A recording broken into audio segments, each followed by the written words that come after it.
దేశ ఆర్థిక వ్యవస్థపై ఒకప్పుడు అమెరికా అధ్యక్షుడు డొనాల్డ్ ట్రంప్ చేసిన డెడ్ ఎకానమీ వ్యాఖ్యలకు భారత ప్రజలు ఇప్పుడు గట్టిగా కౌంటర్ ఇస్తున్నారు. అది కూడా ధన్తెరాసు పండుగ సమయంలో. ఈ పండుగ రోజున జరిగిన కొనుగోళ్లు ట్రంప్ విమర్శలకు చెంపపెట్టుగా మారాయి. రికార్డు ధరల్లో సైతం భారతీయులు పసిడి కొనుగోళ్లు చేసి తమ కొనుగోలు శక్తిని చాటారు. కేవలం బంగారం మీదే కాకుండా అన్ని రకాల వస్తువుల మీద తమ కొనుగోలు శక్తిని పెంచినటువంటి పరిస్థితి ఉంది. నిజానికి ఇటీవల దేశవ్యాప్తంగా బంగారం ధరలు ఏ స్థాయిలో పెరిగాయో మనందరికీ తెలుసు. అయినప్పటికీ వినియోగదారుల కొనుగోలు ఉత్సాహం మాత్రం ఎక్కడ తగల. ముఖ్యంగా ధన్తెరాసు పండుగ రోజున బంగారం అమ్మకాలు రికార్డు స్థాయిలో నమోదయ్యాయి.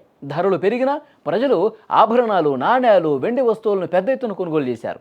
ఈ సంవత్సరం సాధారణ వస్తువులతో పాటు బంగారం, వెండి ధరలు గణనీయంగా పెరిగాయి.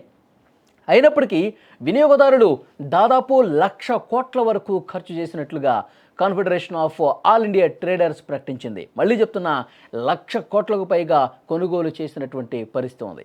సిఏఐటి నివేదిక ప్రకారం ఈ సంవత్సరం బంగారం, వెండి అమ్మకాలు 60,000 కోట్లకు చేరాయి. ఇది గత సంవత్సరంతో పోలిస్తే 25% వృద్ధి నమోదు చేసింది.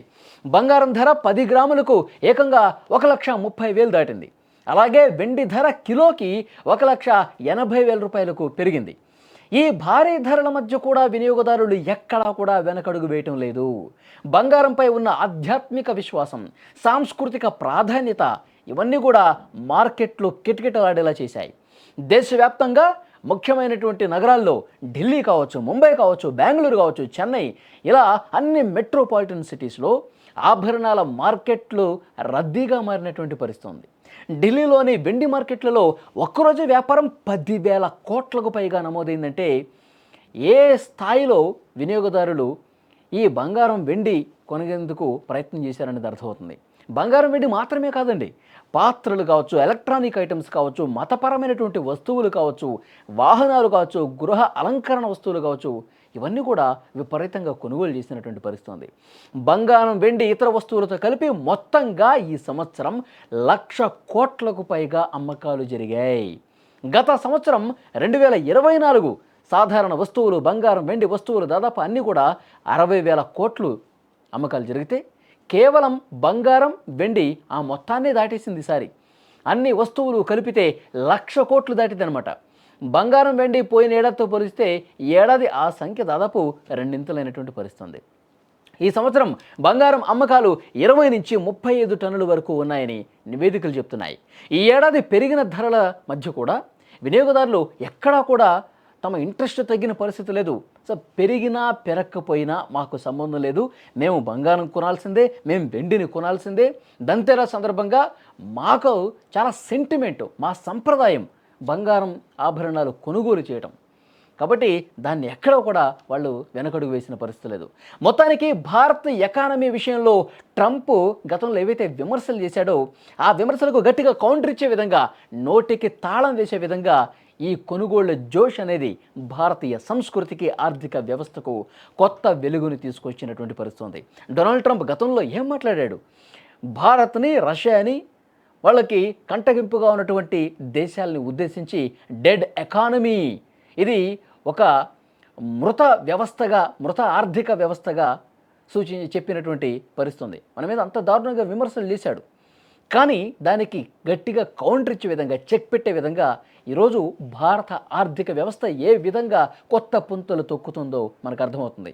అంటే బంగారం, వెండి మాత్రమే కాదండి, జిఎస్టీలో తీసుకొచ్చినటువంటి గొప్ప సంస్కరణల కారణంగా ప్రజలు ఆసక్తి చూపిస్తున్నారు. ప్రజల కొనుగోలు శక్తి పెరిగింది. దాంతో మార్కెట్లలో కొత్త జోష్ వస్తుంది.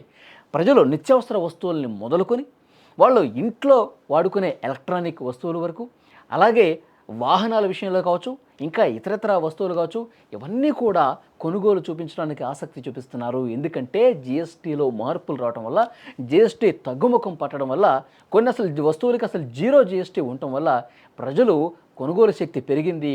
వాళ్ళు మిగిల్చుకున్నటువంటి ఆ డబ్బుల్ని ఇంట్లో వస్తువులు కొనుగోలు చేసే ప్రయత్నం చేస్తున్నారు. దానివల్ల దేశ ఆర్థిక వ్యవస్థ మరింతగా బలోపేతం అవుతుంది. ప్రభుత్వానికి కూడా ఆదాయం సమకూరుతుంది. మనీ అనేది రొటేట్ అవుతుంది. దీనివల్ల అన్ని రకాల వస్తువుల మీద కొనుగోలు చేయించడానికి వాళ్ళు ఆసక్తి చూపిస్తున్నారు. ఆర్థిక వ్యవస్థ మరింత బలపడుతోంది. ఇది కదా దేశ ఆర్థిక వ్యవస్థ. ఒక్కసారి గట్టిగా మార్పులు తీసుకొస్తే, ఒక మంచి సంస్కరణ అనేది వస్తే భారత ప్రజలు ఏ విధంగా మార్కెట్లలో జోష్ తీసుకొస్తారు, ఆర్థిక వ్యవస్థకు ఏ విధంగా ఒక ఊపుని తీసుకొస్తారంటానికి ప్రస్తుతం జరుగుతున్నటువంటి కొనుగోళ్లు అమ్మకాలే ఒక ప్రత్యక్ష నిదర్శనంగా కనిపిస్తున్నటువంటి పరిస్థితి. మరి డొనాల్డ్ ట్రంప్ చేసినటువంటి వ్యాఖ్యల్ని ఏ విధంగా చూడాలి? దేశంలో ఆర్థిక వ్యవస్థ ఇంత బలంగా మారుతున్నటువంటి ఈ కీలక పరిస్థితుల్లో డొనాల్డ్ ట్రంప్ గతంలో మన ఆర్థిక వ్యవస్థను కించపరుస్తూ చేసినటువంటి వ్యాఖ్యల్ని ఏ విధంగా చూడాలి? అంటే మన దేశం పట్ల డొనాల్డ్ ట్రంప్ ఒక అక్కసుతో ఉన్నాడు, ఒక విషం నింపుకున్నటువంటి మనసుతో ఉన్నాడని చెప్పి అర్థం కావట్లేదా?